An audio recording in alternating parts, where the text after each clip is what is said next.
ನಮಸ್ಕಾರ ಪ್ರೇಕ್ಷಕರೇ, ನಮ್ಮ all in Kannada ಚಾನಲ್ಗೆ ಸ್ವಾಗತ. ಇವತ್ತು ನಾವು ಮನಸ್ಸಿನ ಪ್ರಪಂಚವನ್ನು ಅರಿಯಲಿದ್ದೇವೆ.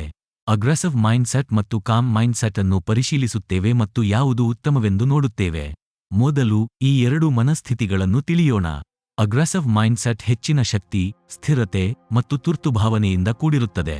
ಕ್ರಿಕೆಟ್ ಆಟಗಾರ ವಿರಾಟ್ ಕೊಹ್ಲಿಯು ತನ್ನ ತೀವ್ರ ಮತ್ತು ಉತ್ಸಾಹಪೂರ್ಣ ಅಭಿಪ್ರಾಯದಿಂದ ಪ್ರಖ್ಯಾತಿ ಗಳಿಸಿದ್ದಾನೆ. ಮತ್ತೆ ಕಾಮ್ ಮೈಂಡ್ಸೆಟ್ ಶಾಂತಿ, ಕ್ಷಮೆ ಮತ್ತು ಸ್ಥಿರ ಧೈರ್ಯದಿಂದ ಕೂಡಿರುತ್ತದೆ. ಎಂ.ಎಸ್. ಧೋನಿ ಕ್ರಿಕೆಟ್ನ ದಂತಕಥೆ, ಕಷ್ಟಕರ ಪರಿಸ್ಥಿತಿಗಳಲ್ಲಿಯೂ ಕೂಡ ಶಾಂತತೆಗೆ ಪ್ರಖ್ಯಾತನಾಗಿದ್ದಾನೆ. ಎರಡೂ ಮನಸ್ಥಿತಿಗಳಿಗೆ ತಮ್ಮದೇ ಆದ ಲಾಭ ಮತ್ತು ನಷ್ಟಗಳಿವೆ. ಅಗ್ರೆಸಿವ್ ಮೈಂಡ್ಸೆಟ್ ತಕ್ಷಣದ ಕ್ರಿಯೆಯನ್ನು ಚಾಲನೆ ಮಾಡಬಹುದು, ಪ್ರೇರಣೆಯನ್ನು ಹೆಚ್ಚಿಸಬಹುದು ಮತ್ತು ಶೀಘ್ರ ಫಲಿತಾಂಶಗಳನ್ನು ತರುತ್ತದೆ. ಆದರೆ ಇದು ಒತ್ತಡ, ಆಯಾಸ ಮತ್ತು ಘರ್ಷಣೆಯನ್ನುಂಟು ಮಾಡಬಹುದು.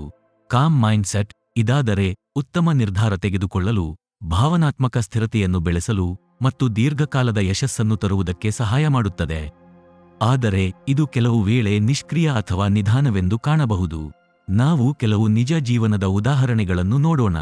ವಾಣಿಜ್ಯ ಲೋಕದಲ್ಲಿ ರತನ್ ಟಾಟಾ ತನ್ನ ಶಾಂತ ಮತ್ತು ತಂತ್ರಜ್ಞಾನಪೂರ್ಣ ಧೋರಣೆಯಿಂದ ಟಾಟಾ ಗುಂಪನ್ನು ಮಹೋನ್ನತ ಮಟ್ಟಕ್ಕೆ ಕರೆದುಕೊಂಡು ಹೋಗಿದ್ದಾರೆ. ತೀರಾ ವಿರುದ್ಧವಾಗಿ ಸ್ಟೀವ್ ಜಾಬ್ಸ್ ಅವರ ಆಕ್ರೋಶಪೂರ್ಣ ನಾಯಕತ್ವ ಶೈಲಿಯು ಆಪಲ್ನು ಕ್ರಾಂತಿಕಾರಕ ಆವಿಷ್ಕಾರಗಳಿಗೆ ಒಡ್ಡಿತು. ಕ್ರೀಡೆಯಲ್ಲಿ ಸಚಿನ್ ತೆಂಡೂಲ್ಕರ್ ಅವರ ಶಾಂತವಾದ ಗಮನವು ಅನೇಕ ದಾಖಲೆಯನ್ನು ತಂದುಕೊಟ್ಟಿತು. ಆದರೆ ಮುಹಮ್ಮದ್ ಅಲಿಯು ಅವರ ಆಕ್ರೋಶಪೂರ್ಣ ಮಗ್ಗುಲು ಶೈಲಿಯಿಂದ ಲೆಜೆಂಡ್ ಆದರು.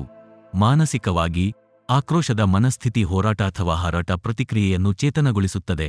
ಇದು ಹೆಚ್ಚಿನ ಒತ್ತಡದ ಪರಿಸ್ಥಿತಿಯಲ್ಲಿ ಉಪಯುಕ್ತವಾಗಬಹುದು. ಆದರೆ ದೀರ್ಘಕಾಲದ ಆಕ್ರೋಶವು ನಿತ್ಯ ಒತ್ತಡವನ್ನುಂಟು ಮಾಡಬಹುದು. ಶಾಂತತೆಯ ಮನಸ್ಥಿತಿ, ಧ್ಯಾನ ಮತ್ತು ಧ್ಯೇಯದಂತಹ ಅಭ್ಯಾಸಗಳಿಂದ ಪ್ರಚೋದಿತವಾಗಿದೆ. ಒಟ್ಟಾರೆ ಉತ್ತಮತೆಯನ್ನು ಮತ್ತು ದೀರ್ಘಾಯುಷ್ಯವನ್ನು ಹೆಚ್ಚಿಸುತ್ತದೆ. ಆದರೆ ಯಾವ ಮನಸ್ಥಿತಿ ಗೆಲ್ಲುತ್ತದೆ? ಸತ್ಯವೆಂದರೆ ಇದು ಸಮತೋಲನವನ್ನು ಹೊಂದುವುದರಲ್ಲಿ ಇದೆ. ವಿಭಿನ್ನ ಪರಿಸ್ಥಿತಿಗಳಲ್ಲಿ ಎರಡೂ ಮನಸ್ಥಿತಿಗಳು ಬಹುಮುಖ್ಯವಾಗಿವೆ. ಯಾವಾಗ ಆಕ್ರೋಶವನ್ನು ಚಾನಲೈಸ್ ಮಾಡುವುದು ಮತ್ತು ಯಾವಾಗ ಶಾಂತಗೊಳ್ಳುವುದು ಎಂದು ತಿಳಿದುಕೊಳ್ಳುವುದು ಮುಖ್ಯ. ಉದಾಹರಣೆಗೆ, ಹೆಚ್ಚಿನ ಒತ್ತಡದ ಕ್ರಿಕೆಟ್ ಪಂದ್ಯದಲ್ಲಿ ವಿರಾಟ್ ಕೊಹ್ಲಿಯ ಆಕ್ರೋಶವು ಗೇಮ್ನ ದಿಕ್ಕನ್ನು ತಿರುಗಿಸಬಹುದು. ಆದರೆ ಆಫೀಸ್ ಹೊರತುಪಡಿಸಿದಾಗ ಧೋನಿಯ ಶಾಂತ ನಾಯಕತ್ವ ದೀರ್ಘಾವಧಿಯ ತಂಡದ ಸಮ್ಮತಿಯನ್ನು ಖಚಿತಪಡಿಸುತ್ತದೆ. ಕೊನೆಗೆ, ಈ ಮನಸ್ಥಿತಿಗಳನ್ನು ಅರ್ಥಮಾಡಿಕೊಂಡು ಸಮತೋಲನ ಸಾಧಿಸುವುದರಿಂದ ನೀವು ವಿಭಿನ್ನ ಪರಿಸ್ಥಿತಿಗಳನ್ನು ಪರಿಣಾಮಕಾರಿಯಾಗಿ ನ್ಯಾವಿಗೇಟ್ ಮಾಡಬಹುದು. ನೀವು ವಿದ್ಯಾರ್ಥಿಯಾದರೂ, ವೃತ್ತಿಪರರಾದರೂ ಅಥವಾ ಕ್ರೀಡಾಪಟುವಾದರೂ ನಿಮ್ಮ ವಿಶಿಷ್ಟ ಸಮತೋಲನವನ್ನು ಕಂಡುಹಿಡಿಯುವುದು ಯಶಸ್ಸಿನ ಕುಂಜಿಯಾಗಿದೆ. ನೋಡಿದಕ್ಕಾಗಿ ಧನ್ಯವಾದಗಳು.